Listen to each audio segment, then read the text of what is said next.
One of the elements of Ethereum 2.0 is a concept called sharding. In this video we'll dig into sharding as it relates to Ethereum 2.0 and why it's even a thing. There will be no developer details in this video. Sharding is still a work in progress by the Ethereum 2.0 team. The term sharding comes from database terminology and involves breaking up a single large database into smaller, more manageable pieces so that the data can be accessed and processed more quickly and efficiently. Sharding a database allows the total amount of data to exceed the capacity of any individual shard. Breaking a blockchain into shards to increase its scalability follows the same principles and goals but is much more complex to implement. The sharding envisioned for Ethereum 2.0 is about eliminating bottlenecks in performance by increasing transaction processing capacity and optimizing blockchain states.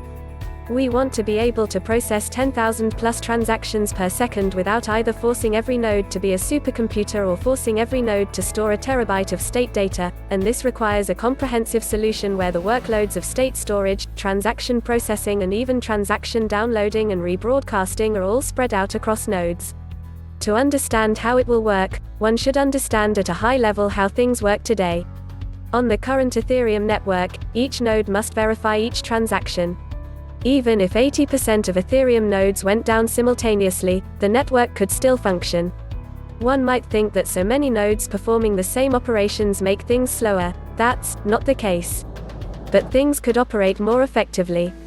Say there are 3 nodes on the Ethereum network, Node A, Node B, and Node C. Currently, in order to verify a transaction, let's say data T, each node will have to individually verify the whole data set of T. For it to be confirmed, the verification process secures the network. In doing that, it creates a bottleneck through which every transaction must pass.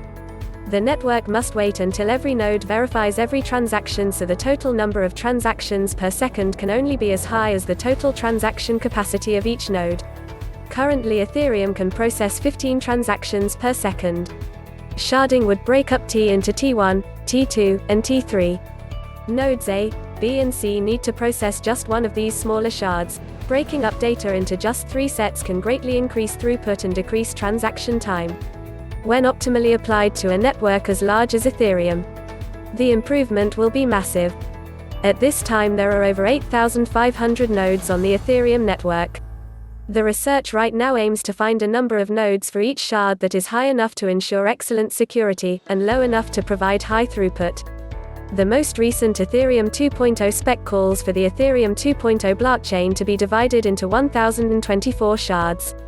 If it works as designed, each shard will be able to handle as much traffic as the current Ethereum network, increasing Ethereum's throughput and network speed by a factor of over 1,000. Because of the size of Ethereum and the inherent complexity of blockchain technology, here's an interesting quote from Ethereum's founder. Imagine that Ethereum has been split into thousands of islands. Each island can do its own thing. Each of the islands has its own unique features, and everyone belonging on that island can interact with each other and they can freely indulge in all its features. If they want to contact with other islands, they will have to use some sort of protocol. There is much more to sharding, and it's still under development. The goal of this video was to give you a perspective on sharding, one of the basic elements that make up the design of Ethereum 2.0. Please make sure to like and subscribe and tap the notification button so you can be alerted when we release our next video.